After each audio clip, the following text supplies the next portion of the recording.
Eu vou fazer o seguinte. Eu estou no remoto. No remoto, eu vou em Configuration, Main Configuration. Ali na parte final da página existe TXMute. Eu vou colocar ele em ON.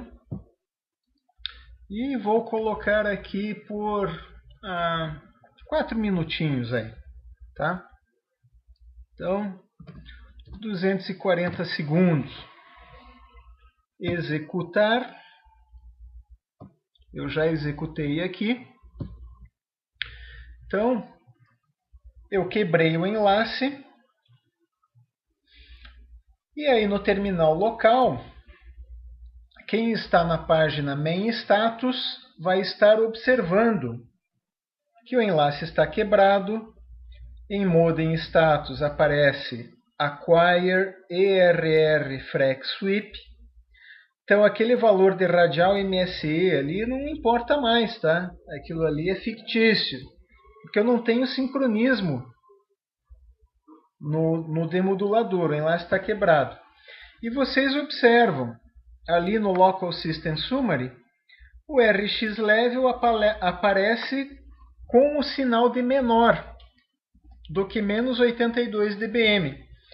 Então eu já sei que aparecendo o sinal de menor, já que eu estou nessa frequência DRX, que é o 8440 MHz, nessa frequência, o menor nível que ele vai me apresentar na tela é menos 82 dBm.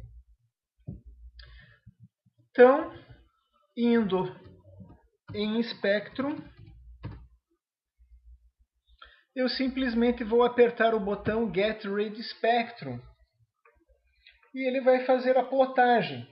De 3 em 3 MHz, ele partiu do 8440 e foi somando 3 MB, 3 MB, 3 MB, foi até o final, 8453. Toda essa medida ocorreu em menos 82 dBm. Ele simplesmente fez a plotagem na tela para mim, na forma de um analisador de espectro. Voltando aqui para Index 1. Eu não preciso entrar com senha. Volto para a tela Main Status. E aí vocês podem brincar um pouquinho fazendo lá o Spectrum, apertando o botão Get Ready Spectrum e visualizando o Spectrum na tela de vocês. Espero que no web browser de vocês consigam visualizar o gráfico. Eventualmente, com o web browser que você está usando, não tenha o plugin devido, né? Daí você não consegue ver o gráfico. Então aí dá para vocês brincarem um pouquinho. E você observa que aqui, né, na parte do remoto, já que está quebrado o enlace, aparece o N/D. N/D no data, não tem dados, né, para os parâmetros, no data. Se por acaso você configurasse o local numa subrede diferente do remoto, você teria os dados do local e nos dados do remoto apareceria tudo ND, né, no data. Ele não teria como te apresentar, já que estaria em subredes diferentes cada terminal. Tem alguns clientes que costumam fazer isso, colocar em subredes diferentes para acessar de forma independente. Né? A gente observa de tudo, mas o normal é você ter os dois dentro da mesma subrede, para que você tenha os parâmetros. Aí agora voltou o enlace à operação. Se por acaso você tiver a curiosidade de voltar ali no Spectrum e de realizar o Spectrum com ele ativo, você vai visualizar ali o nível de RX que está em torno de menos 48. E ele faz a plotagem disso para você no Spectrum. Dá para vocês brincarem aí também. Então, se por acaso fosse fazer o Spectrum com o transmissor emudecido e já observasse alguma coisa ali, menos 50 dB, fosse menos 70 dBm, né? Você já sabe, opa, tem interferência aqui. Tem alguém aí que a antena de transmissão tem correlação com a antena de recepção minha. Aqui eu deixei configurado, claro que é 28 MB, né, conforme a resolução da Anatel, 256 QM WIC-FEC com o ACM habilitado. O terminal local, a chave de licença, tem uma limitação de taxa em 100 MB, o outro terminal não tem. Então eu já deixei proposital aqui para vocês poderem visualizar, um com chave de licença limitando a taxa e o outro não. Aqui você observa efetivamente que pelo esquema de modulação passaria 174.7 megabits por segundo dentro do payload do quadro. E eu olho ali no Local System Summary e Remote System Summary que o radial MSE é bem alto, o LDPC Stress está sempre zerado, então indicação de canal completamente limpo. Na parte de diagnósticos, ali em TX Polarization, eu vou mexer na posição do terminal para que vocês consigam observar aí. Ele na polarização vertical, na polarização horizontal. Conectores saindo pela parte de baixo, conectores saindo pela parte de cima. Uma coisa que tem que observar aqui é o seguinte. No caso do 6,5 GB, que a montagem vai ser sempre não integrada à antena. Façam a montagem do Lumina no suporte mecânico de forma que a indicação seja coerente como você deixou a posição do alimentador. Se o alimentador da antena você mudou ele para polarização horizontal, monte o Lumina no suporte mecânico para que ele dê o indicativo de polarização horizontal, para que isso não te confunda. Se você não se preocupou com isso, aí você tem que ter a noção de que o que importa para você é como está o alimentador da antena e não a indicação que ele está te apresentando aqui. Mas é claro que, por coerência, você vai deixar ele com a mesma indicação, já que isso facilita. Deixa eu ir lá mexer na posição. Ok. Primeiro, polarização horizontal do campo elétrico, conectores saindo para baixo. Segundo, polarização vertical do campo elétrico, conectores saindo para baixo. Vamos mexer no outro.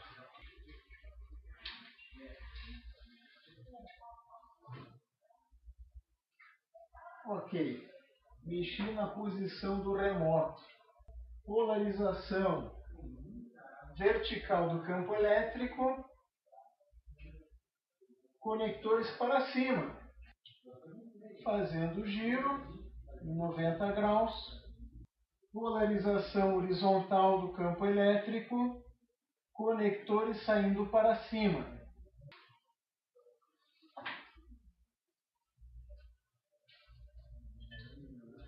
Retornei ele para a posição horizontal. Está deitado. NA Not Available. Então, quando a montagem do Lumina é integrado à antena, ele tem uma flange na saída, você não tem como fazer errado. Ele vai estar te indicando aqui no web browser. Então, parte de main status era isso. Vamos para a tela Alarm Status. Na tela Alarm Status, vocês vão observar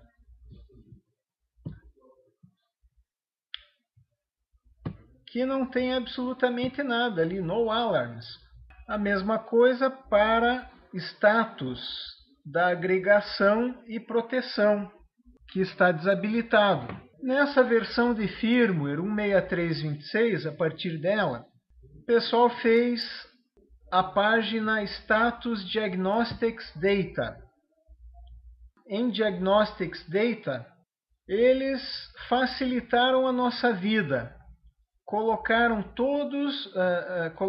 aqui os 5 botões para fazer o download daqueles logs que a gente precisa para fazer a avaliação do comportamento do radioenlace. Download Alarm Log é o AELog. Download PME Log de 1, 15 e 60 minutos. Performance Log. E o Download System Information, que é arquivo com status.txt.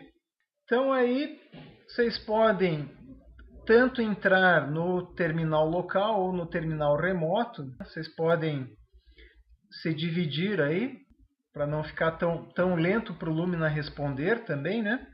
E experimentar fazer o download desses arquivos para depois vocês poderem dar uma olhada neles. Quais as informações que você tem disponível neles.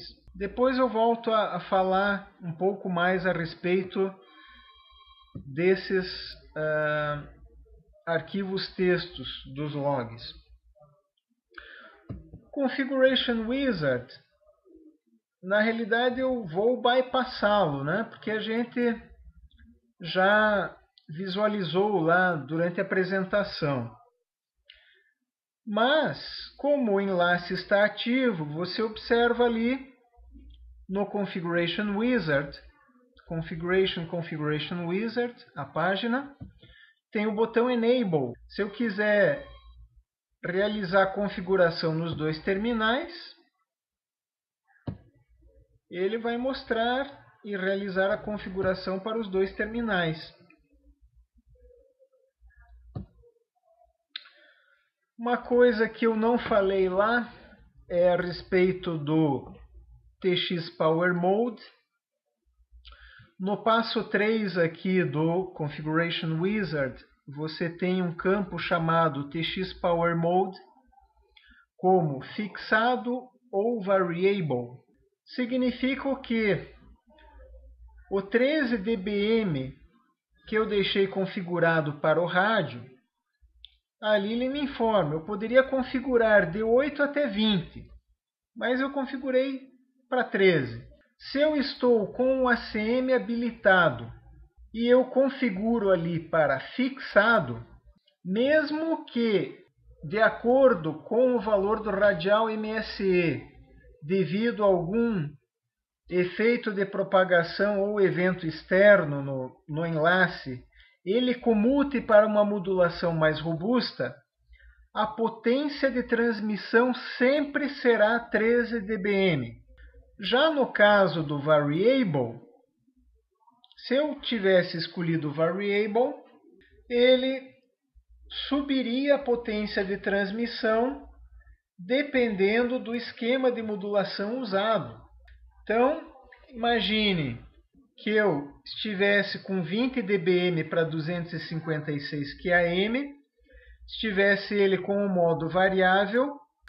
Se por acaso ele comutasse para 128 QAM ou 64 QAM, ele subiria a potência de transmissão para 23 dBm, caso houvesse uma comutação do ACM, baseado no valor do radial MSE.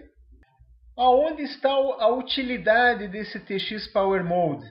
Se eu estou trabalhando com um enlace curto, eu não quero que a potência de transmissão aumente, caso contrário, a minha recepção vai saturar. Então eu trabalho com ele fixado. Agora, se ele é um enlace longo, é vantajoso para mim que eu trabalhe ele trabalhe com ele no modo variável. Se por acaso ele comuta para 128 QAM, por exemplo, ele vai subir a potência. E quanto mais robusta for a modulação, a potência máxima vai ser maior, chegando em 4 QAM até 27 dBm. Tá joia? Configuration Wizard, fomos.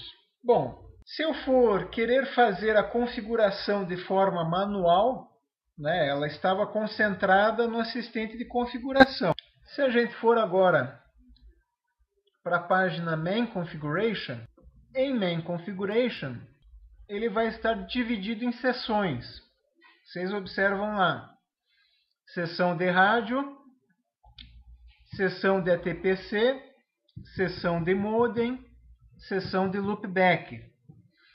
E ao final da página, eu tenho dois botões, Write to Config File e Write to Config File for both. Quando eu executo uma configuração e essa configuração executada é diferente dos comandos armazenados na I2Prom, vai aparecer ali, ó, aquele Click Here to see Changed Configuration piscando em laranja. Aquilo ali é um lembrete para mim de que eu realizei algum comando. Esse comando executado, ele não está gravado na flash. Então, nunca se esqueçam de gravar na flash. Caso contrário, o dia que vocês rebootarem o rádio, vocês vão perder as configurações realizadas. Em cada seção dessas, eu tenho um botão Execute Configuration e um Execute for Both. Como eu estou com um enlace ativo, eu posso aplicar a partir de qualquer terminal a mesma configuração no remoto e no local, apertando o botão Execute for Both. Ao lado do botão Execute Configuration, eu tenho aquele Rollback On. O Rollback On ele funciona da seguinte forma. Se eu seleciono ele e estou aplicando uma configuração, quando esta configuração for aplicada, se por acaso eu perder o acesso via web browser no HTTP ao Lumina e eu não me reconectar a ele ou não conseguir acesso a ele dentro de 3 minutos, após 3 minutos, ele desfaz aquela configuração, entre aspas, errônea, que eu havia configurado e volto a ter acesso via web browser para ele. Uma ótima forma de verificar o funcionamento desse Rollback On seria através, por exemplo, da configuração de VLANs. Mas isso deixamos para depois. Então, aqui nessas sessões, vocês observam lá na seção de rádio, por causa do ACM habilitado. Então, aqui, vocês observam ali, escrito em amarelo, que ele não me dá acesso ao campo para alterar o TX Power Mode, nem ao campo para alterar a potência, porque eu estou com o ACM habilitado. Uma forma de alteração que eu poderia fazer nesse caso é através de linha de comando. Se por acaso vocês forem em Tools, Command Line, lá no fim da árvore, Tools, Command Line, e aplicar o comando, via linha de comando, TX Power, espaço 20, por exemplo, e executar,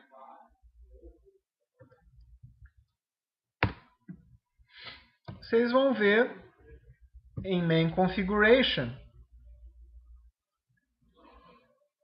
que eu consegui alterar a potência para 20 através de linha de comando. Da mesma forma, eu poderia fazer para aquele comando fixed power, desabilitá-lo. Rádio espaço fixed power espaço disable. Voltar lá em main configuration e ver que ele foi defixado para variável. Então, às vezes é útil linha de comando e eu posso realizar isso através do próprio web browser em Tools Command Line. Você, olhando o manual, você sabe exatamente quais são as linhas de comando. Caso você queira descobrir por conta própria, é simplesmente você, na linha de comando, escrever algum comando não existente. Se você escrever algum comando não existente, ele já vai te informar. Os comandos válidos são status, rádio, aggr, atpc modem. Tudo bem, eu vou em rádio, por exemplo, e escrevo um subcomando não válido. Ele vai te informar. Olha, os subcomandos válidos são status, frequência. Opa, então eu já sei. Eu quero o status do rádio. Então é rádio status. Rádio status, ele me apresenta o resultado em linha de comando. Então eu acabo de uma forma interativa, sem ter que estar olhando o manual, que às vezes é uma coisa meio chata, aprender um pouquinho de linha de comando do rádio dessa forma. De uma forma interativa, ele vai me dizendo quais são os comandos e subcomandos válidos. E daí você vai brincando e vai descobrindo. Se você usa, por exemplo, um comando para setar alguma coisa, para configurar alguma coisa, e está faltando algum parâmetro, ele vai te informar o resultado, como que você deve fazer a formação do comando para você enviar. Então isso torna bastante simples e fácil para você verificar. Uma outra coisa, existe ali o help, show help. Se você habilitar o help, show help e clicar em qualquer página, ele vai te mostrar em inglês, somente em inglês está disponível, mas ele vai te dar uma ajuda em relação aos parâmetros daquela página. Isso também é uma coisa que facilita para você tomar mais conhecimento em relação à página. Continuando ali, da parte de Main Configuration, na seção ATPC, você poderia fazer a habilitação. Habilitar a ATPC, escolher um determinado nível, qual o limite de correção que é possível configurar para o transmissor remoto. Configuração do modem. Vocês podem verificar ali, abrir a lista de seleção de modulação e verificar que, além das modulações fixas, você pode escolher com a palavra ACM. Aqui você sempre vai estar selecionando a modulação máxima que você pode trabalhar com o ACM habilitado. Se você escolher ali o ACM, né? A modulação mínima sempre vai ser o 4QAM e a modulação máxima a que você configurar, 128QAM, Strong FEC ACM, por exemplo. Executar em ambos os lados. Jogando aqui um exemplo.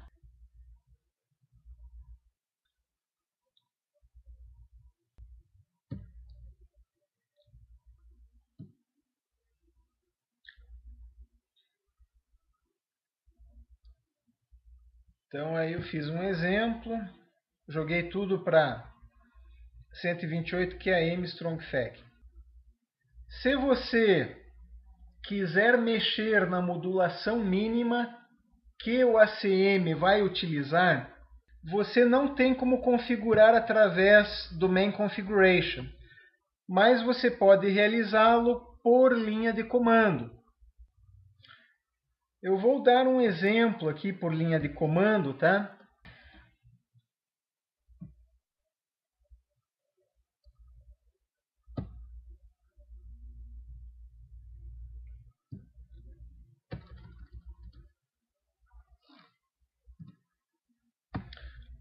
Vou realizar um exemplo aqui.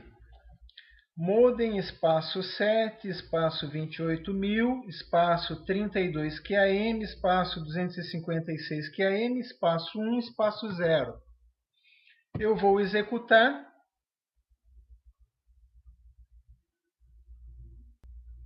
Só que aqui eu deveria fazer primeiro no terminal remoto. Eu já fiz errado, né? Deixa eu ver se eu tenho acesso ainda ao terminal remoto para fazer igual.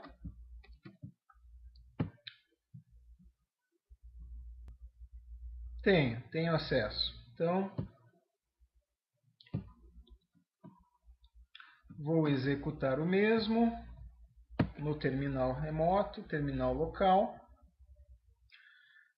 Aqui foi um exemplo onde eu coloquei 32 QAM como sendo a modulação mínima para o ACM habilitado.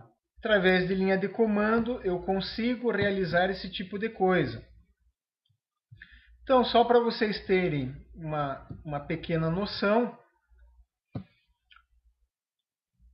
eu vou desabilitar aqui bem rapidinho a potência de transmissão do remoto. Só uns 15 segundinhos aqui, para vocês observarem que ele vai para 32 QAM. Vai lá, 30 segundinhos. Né? No local,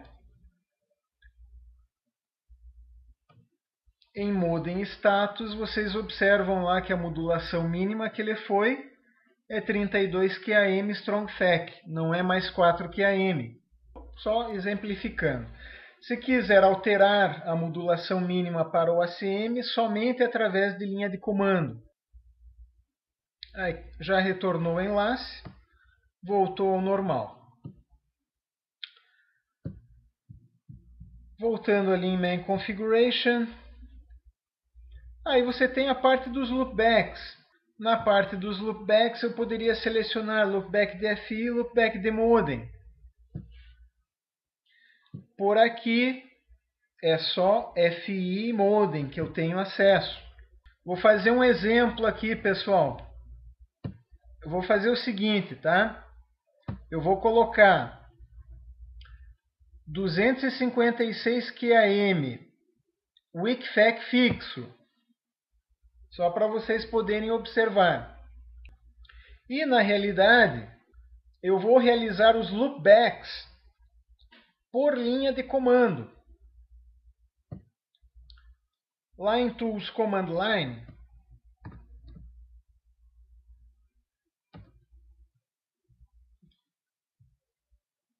eu vou realizar um loopback de RF por 30 segundos. Loopback, espaço, RF, espaço, 30. E eu executei. Observem aí no Local System Summary que nesse caso o loopback de RF foi bem sucedido. Ele me informa ali menos 57 dBm, 256 QAM, lógico, eu deixei fixo. Radial MSE 34 dB, LDPC Stress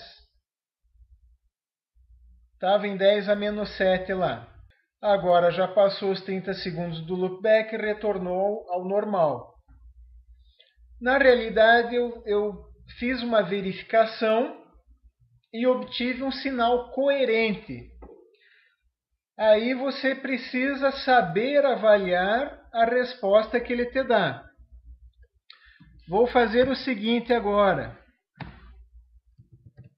Loopback de FI, loopback espaço IF espaço 30, realizando. e vocês vão observar lá a resposta que ele me dá para o loopback DFI. Em torno de 34 dB, 510 a menos 5, 256 QAM, nível de RX menos 71. Se você tivesse com o enlace quebrado e obtivesse essa resposta, você já saberia que são valores coerentes para a parte de hardware, né? Eu consegui fazer a verificação. E se eu fizer a verificação para o loopback de modem, estou realizando aqui, loopback de modem em 30 segundos. Observem o resultado lá. Radial MSE em torno de 39, LDPC stress zerado, já que o 256 QAM está fixado, né? Aquele menos 49 dBm é o valor de RX do meu próprio rádio enlace. Então eu fiz loopbacks e obtive valores coerentes para a verificação do hardware. Passados os 30 segundos,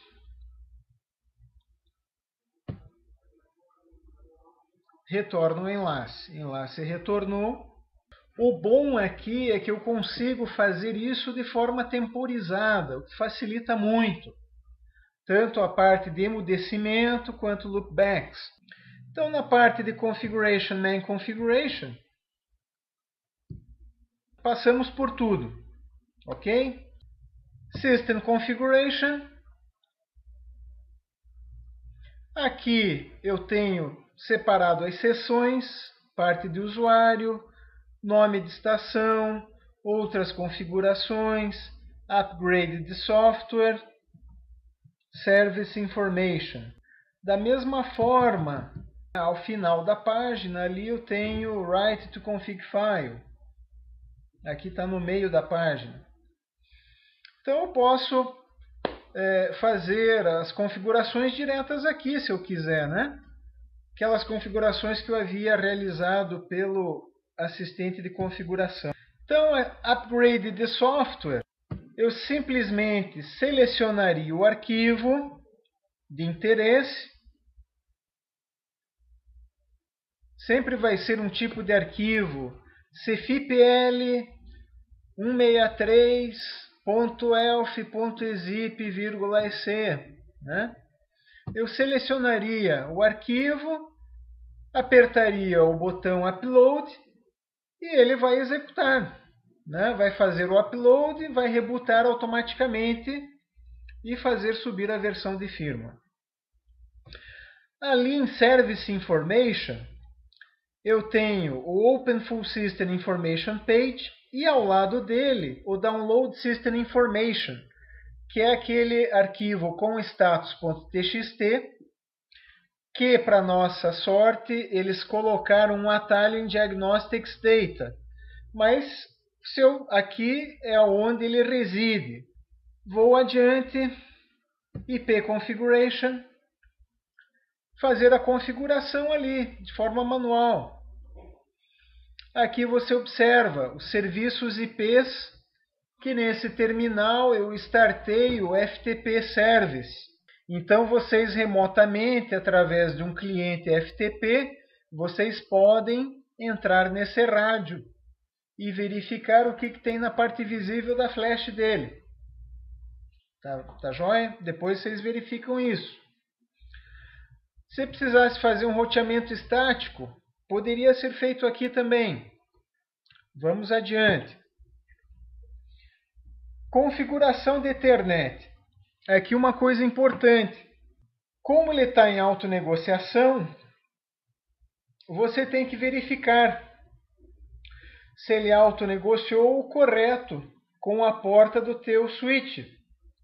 É aqui que você vai verificar se ele está 1000 megabits por segundo, full duplex operation. Se está o controle de fluxo habilitado ou não. Aqui no caso, no terminal local, eu estou usando tanto a porta ótica quanto a porta elétrica. A porta ótica é a LAN 2, a porta elétrica a LAN 3. LAN 1 e LAN 4 não existem para mim. A porta AVAN é a porta 5, né? Então porta 1, 2, 3, 4 e 5. Aqui tem uma consideração referente a Spanning Tree. Se eu estou utilizando Spanning Tree nos meus switches externos, aqui o Ethernet BPDU tem que estar como transparente. Se ele estiver como filtro, ele não vai deixar passar pelo enlace. Ele vai filtrar as BPDUs. Configuração de agregação e proteção. Só para vocês saberem que aqui é que você vai escolher, se for agregação ou proteção, 1 mais 1 hot standby, quem eu vou configurar como master, quem eu vou configurar como slave. E se vai ser agregação para 2 mais 0 ou proteção para 1 mais 1 hot standby. Revertive Mode, sempre habilitado. Revertive Mode, escolher habilitado. No manual existe uma configuração específica para isso. VLAN Configuration. Chegamos lá, finalmente.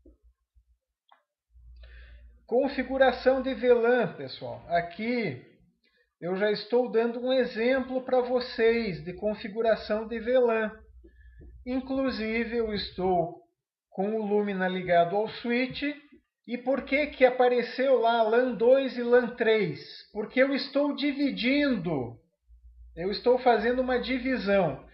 Eu quero que o meu acesso via web browser, a parte de gerência, MNG, Management, ela só vá pela porta 3, pela gigabit elétrica, LAN 3. Então vocês vão observar aqui que eu adicionei uma VLAN de número 100. A LAN 3 é trunk. A VAN é trunk. E a MNG é acesso. E lá no default VLAN, a MNG é a 100. Então, eu só acesso a gerência do rádio somente através da porta externa gigabit elétrica. Eu não consigo acessá-la pela porta ótica e através da VLAN de número 100.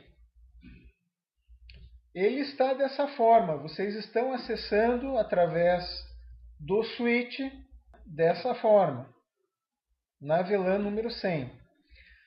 No caso, uma vez feito isso, como eu quero que todo o meu tráfego de dados, todas as outras VLANs, vão somente pela porta externa ótica, eu coloquei aqui 2 exemplos, a LAN 300 e a LAN 400.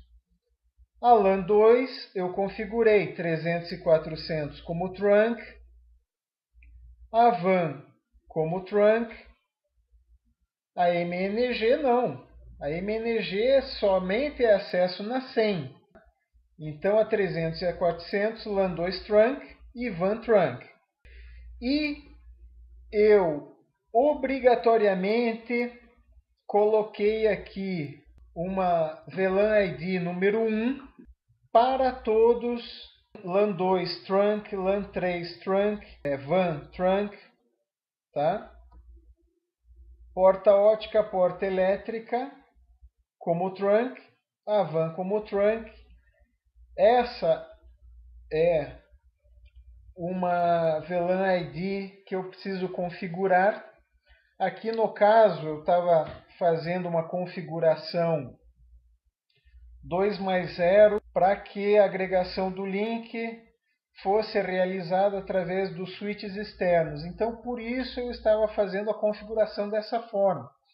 E observem ali em cima, default VLAN, LAN 2 1, default VLAN, LAN 3 1, default VLAN, VAN 1 e default VLAN MNG 100. Eu tenho que estar configurado desta forma para que as minhas VLANs configuradas no meu switch, elas consigam passar através do enlace.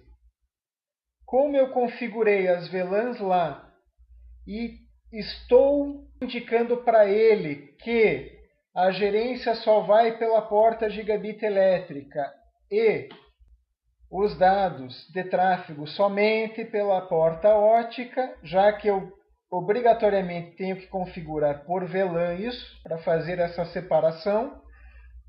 Todas as VLANs configuradas lá no switch também devem ser configuradas aqui. Caso contrário, elas não vão passar. Parece complicado, mas não é tão complicado, desde que você tenha um exemplo. E aqui está o exemplo. Aí as coisas ficam mais simples. Caso contrário, se fosse um enlace comum 1+0 e você quiser habilitar VLANs no teu switch externo e simplesmente não fazer nenhum tipo de filtragem no Lumina, aí você deixa VLAN desabilitada no Lumina. O que vier do teu switch vai passar transparente. Qualidade de serviço, eu só vou dar uma indicação para vocês aqui, ó. Campo DSCP. Lembrem que são 64 classes de serviço que eu devo configurá-las para 4 filas de prioridade. A fila 1 é de menor prioridade e a fila 4 é de maior prioridade. O campo 802.1p são 8 prioridades, então eu só faço o mapeamento de 8 para 4. E na configuração geral, aí sim, eu vou configurar qual é o tipo de prioridade, serve 802.1p ou porta, se o tipo vai ser fixo ou ponderado, se for ponderado, qual é a ponderação. A ponderação, exemplo aqui, para Q1, que é a fila de menor prioridade, deixa passar um pacote. Q2, um pouquinho maior, deixa passar 2. Q3, um pouquinho maior, deixa passar 4. Q4, que é a de maior prioridade, deixa passar 8. E ao lado ele te informa, né, como que você pode configurar, desde 0 até 50, desde que Q4 seja mais prioritário do que Q3, do que Q2, do que Q1. Claro, você não vai conseguir configurar 50 pacotes para Q1 e 0 para Q4. Ele não vai te permitir isso, conforme a indicação da ponderação ali ao lado. E lá em cima, de novo, separação por portas. A LAN 2 que é a ótica, a LAN 3 que é a elétrica. Você vai ser baseado em qualidade de serviço 802.1p ou DIF-Serve. É ali que eu vou estar habilitando por porta e a prioridade da porta. Ok? Aí eu deixo só as dicas. Eu não tenho um exemplo prático rodando aqui, mas não é uma coisa que pareça ser muito complicada. Eu acho que o VLAN lá é mais usual, né? Bem mais usual ter o exemplo do que aqui o qualidade de serviço. Mas uma hora que eu tiver um tempo, puder fazer um exemplo, também deixo um exemplo ativo aqui em relação ao switch. Spanning Tree. Você tem ali uma parte de estatísticas.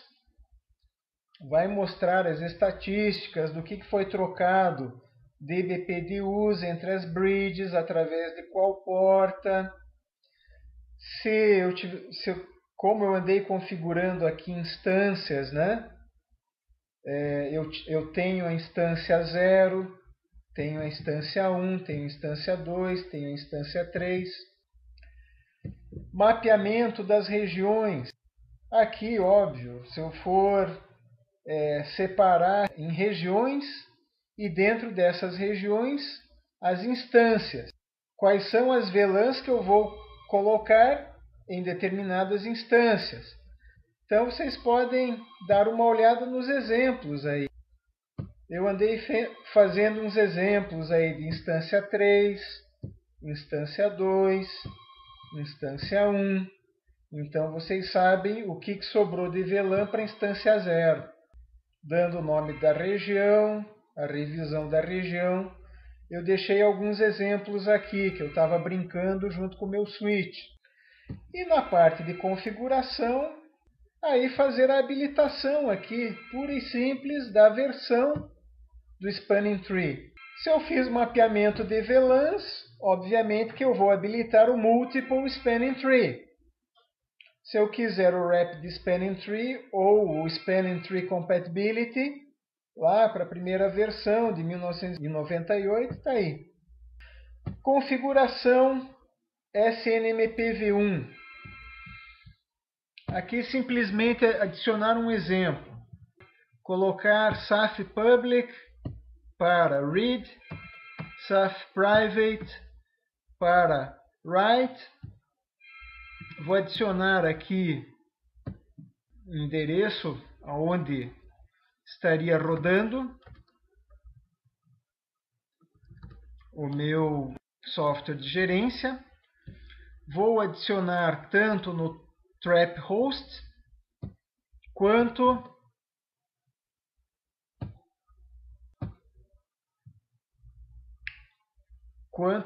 no Host List.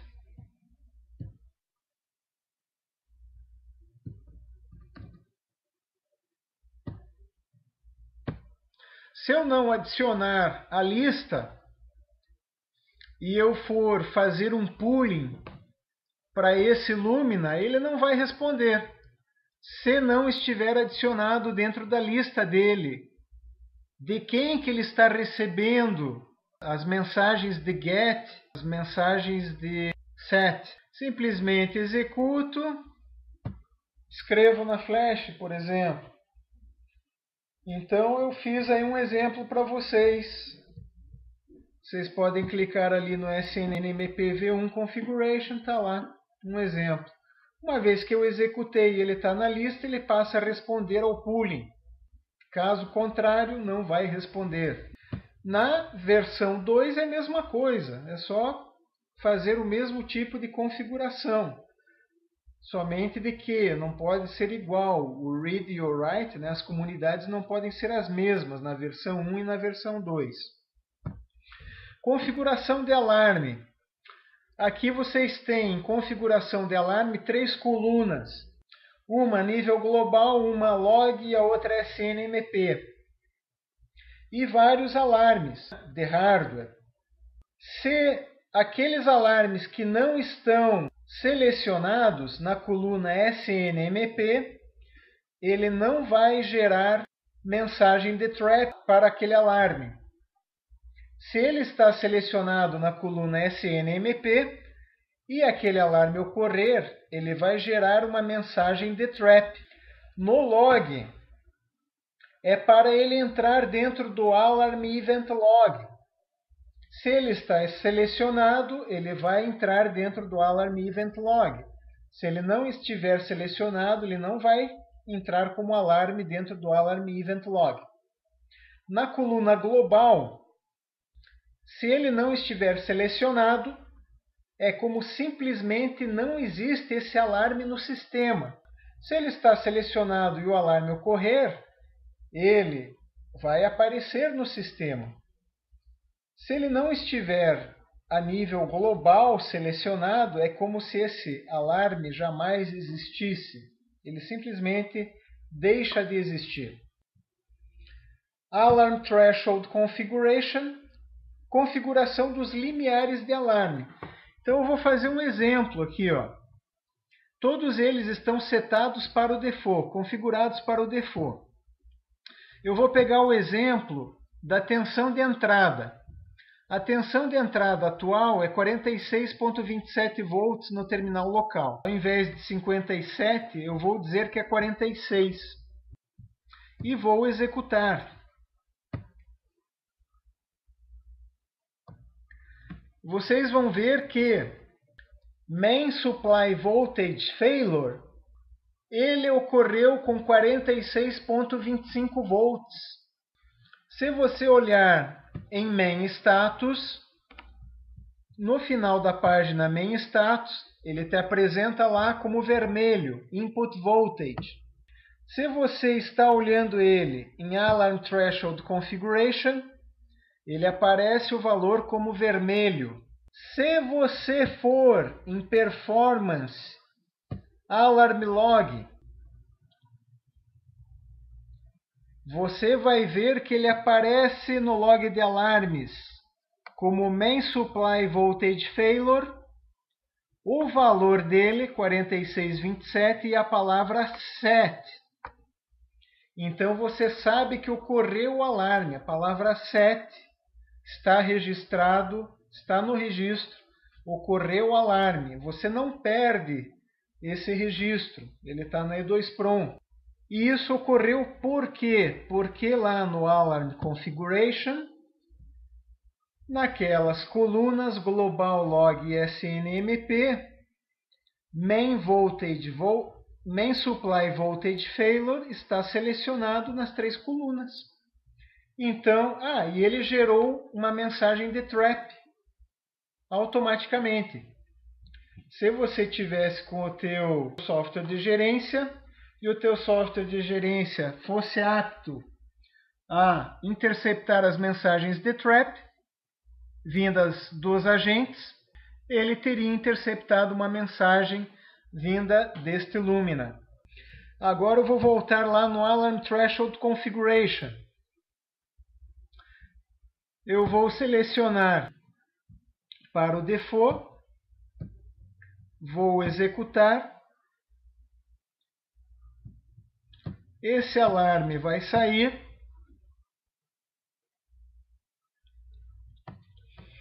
E eu vou verificá-lo novamente lá no Alarm Log.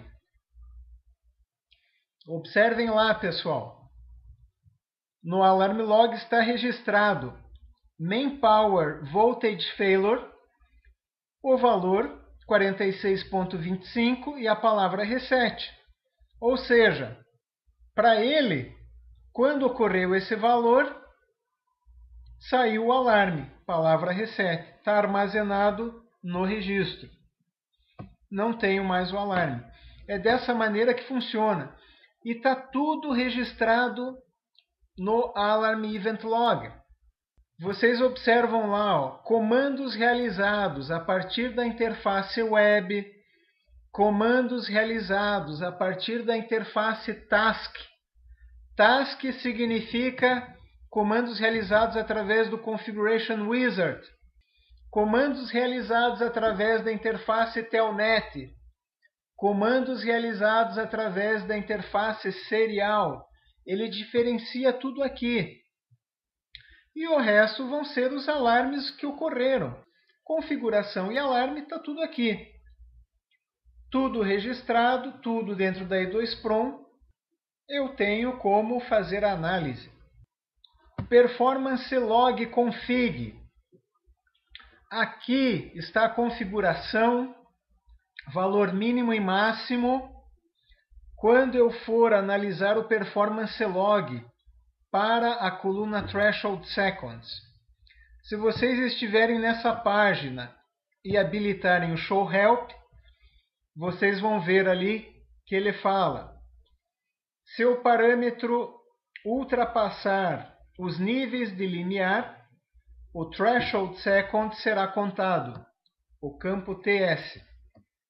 Ultrapassando os limiares configurados aqui, e que nós vamos visualizar em Performance Log. Vamos lá em Performance Log.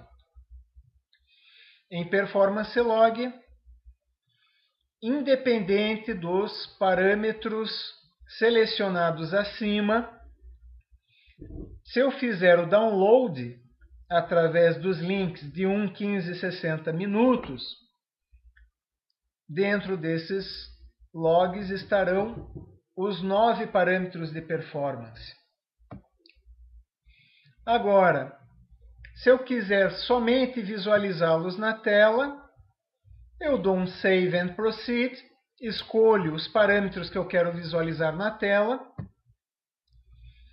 Feito o Save and Proceed, ele vai me mostrar, dentro do intervalo que eu estou selecionando, por exemplo, de hora em hora, aperto o botão Show, ele vai me mostrar na tela valor mínimo e máximo para cada parâmetro de performance e o threshold seconds. Então, aqui eu consigo fazer análise. Estatística de modem. Só para vocês entrarem lá e verem os parâmetros. Se vocês quiserem dar uma olhada do significado aqui, dos parâmetros, dá uma olhada no manual. Estatística das portas. LAN 1, LAN 2, LAN 3, LAN 4, WAN e MNG. Porta 1, porta 2, porta 3, porta 4, porta 5 e porta 6. LAN 1, porta 1, LAN 2, porta 2, LAN 3, porta 3, LAN 4, porta 4, a WAN, porta 5, MNG, Management, de gerência, porta 6.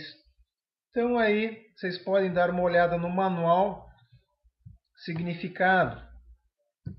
Diagrama de constelação. Escolham ali Zoom 2 vezes e para o Clear Never. Vocês vão ver a constelação para o 256 QAM. Se houver algum tipo de distorção na constelação da modulação, você sabe que tem alguma coisa errada. No manual tem alguns exemplos. Só observem aqui de que quanto pior for a relação sinal-ruído, esses pontos que aparecem mais concentrados no valor nominal, eles apareceriam mais espalhados. Relação sinal-ruído ruim, os pontos vão se expandir. Em relação ao centro, eles vão ocupar, né, um raio maior ali nessa plotagem. Equalizador gráfico. Equalizador gráfico, ele te mostra o que é normal. Seriam os taps centrais atuando.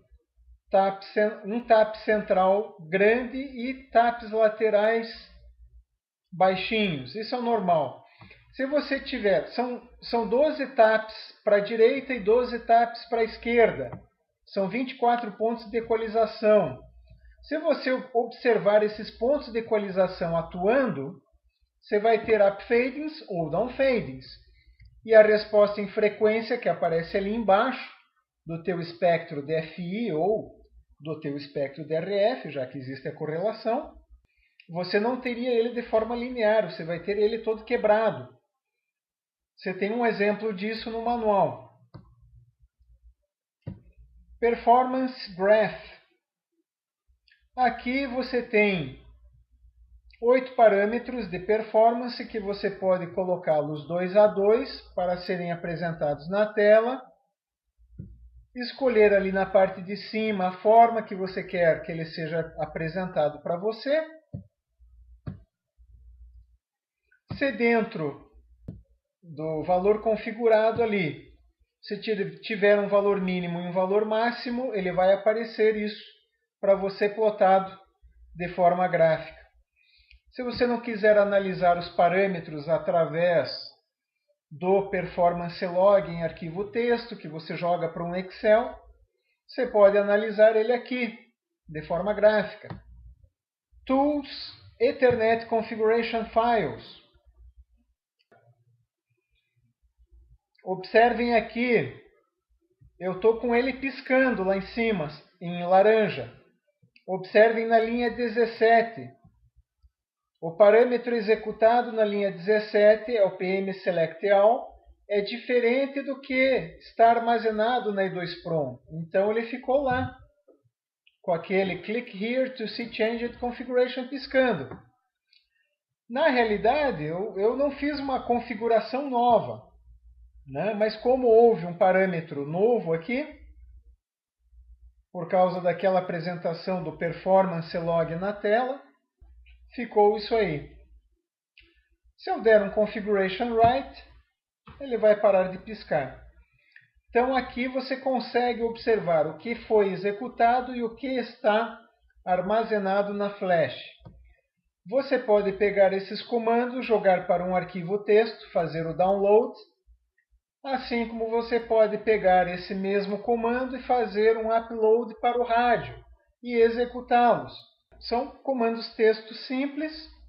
Então aqui você observa, se eu rebootar o rádio, quando o rádio carregar o firmware, ele vai fazer a execução desses comandos nesta sequência, do comando 1 ao comando 17, e colocar o rádio conforme os comandos armazenados na flash em operação novamente.